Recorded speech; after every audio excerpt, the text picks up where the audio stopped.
last year, of course, didn't end the way you needed to or wanted it to. How excited were you to get through the summer and get into this season? Yeah, absolutely.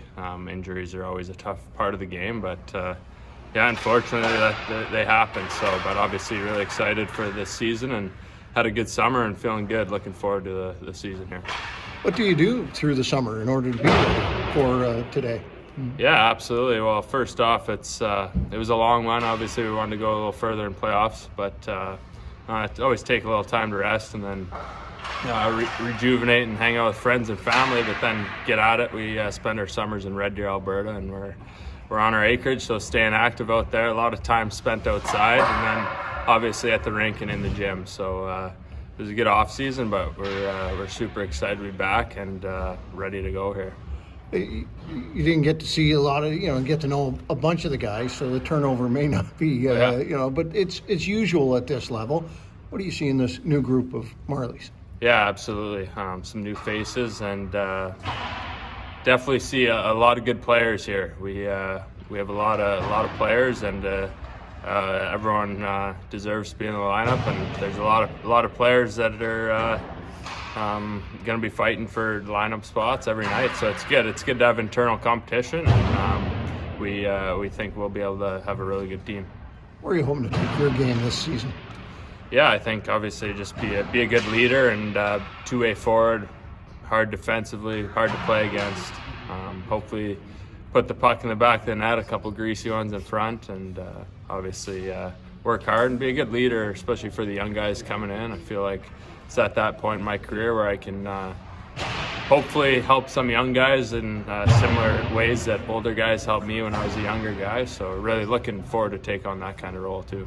What do you hope to produce for yourself going forward? Yeah, I think we just got to keep moving forward. I think I've done some good stuff mentally and physically, and also on the ice in the last couple of years. And I built some great relationships here with the management, dev staff, the coaches. So for me, it's just to keep that working relationship. I'm getting better every day and trying to help my team win some hockey games.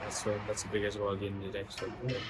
One of the things that hasn't changed a whole lot in your time here is the roster, but now it has turned over considerably. What do you see in the new guys? Yeah, I think, like you said, we've lost some key pieces, the guys that have been around for a couple of years, and they became my best friends. But there's always another opportunity to make new connections and meet some new people. So this week's been fun, trying to get on the same page with those new guys to be ready for Friday night. What did you do to get ready for this season over the course of the summer and then over the course of the last month? Yeah, I think it's, after the season, it's kind of a reset mentally and physically, trying to stay away from the gym, from the ice. But at the end of the day, it's your job. So everyone's working hard in the summer, everyone's trying to be better. So you got to do the same. So, training camp is draining. It's a big month. So I'm excited to get things going here. William, you bring a wealth of AHL experience to the team. How do you get the young guys adjusted to pro hockey? Yeah, I think it's a really good question. I'm always trying to put myself in their position, and I see myself a couple years ago in their same position, and sometimes just trying to not overthink it. Even me, at this part of my career, I overthink things a lot. Especially as a young guy, you want to do so well, and sometimes you get away from the player that brought you pro hockey. So I think my biggest message is stay true to yourself and don't be different on yourself.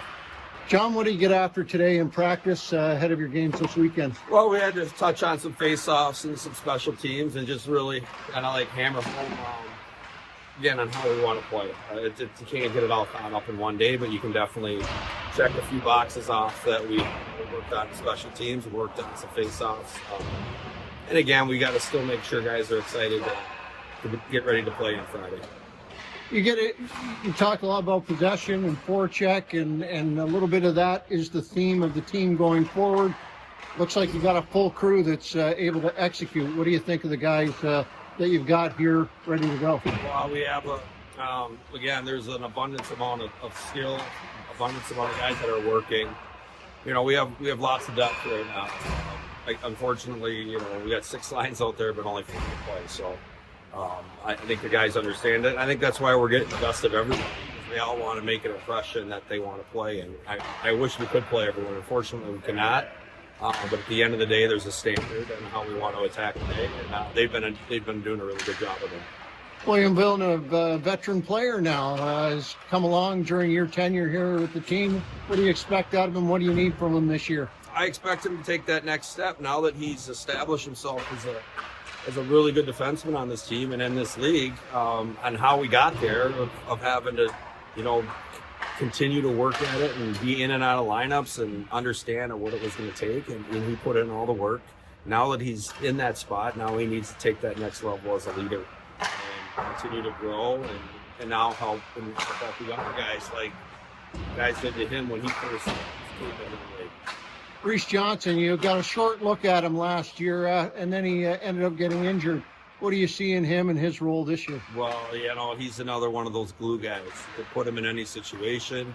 You could put him out on a shift to make sure that, we want to preserve a lead. You can put him out there to create some momentum for your team, the way he plays, the speed and his energy. And, for the short time that we did see him, he was really effective in the games. Actually, we missed him big time when it came to playoffs last year.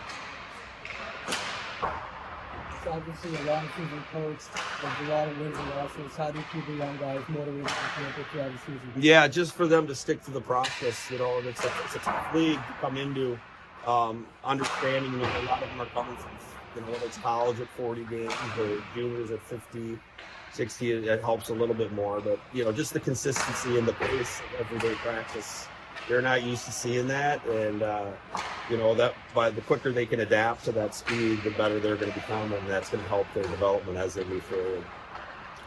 Hey, Coach, you have a very young defensive core. How do you manage growth and winning at the same time? That's a really good question. I think the best thing we can do with the younger players is to pair them up with a veteran, per se, a Mermis or a Benning. What a great ability to be able to lean on those guys to be able to help them through their highs and lows, like Weber was last year with Benning. They can help his development, and then the getting them the reps and putting in situations also to succeed. Try not to, give them too much too early so they can get their feet wet. But then once they're ready, keep giving them more. So it's for sure a balancing act. But again, the good ones understand it, and they need to create their foundation, and then they'll build off of it from there. Hey, Coach, how valuable is the experience that a guy like Logan brings to this team?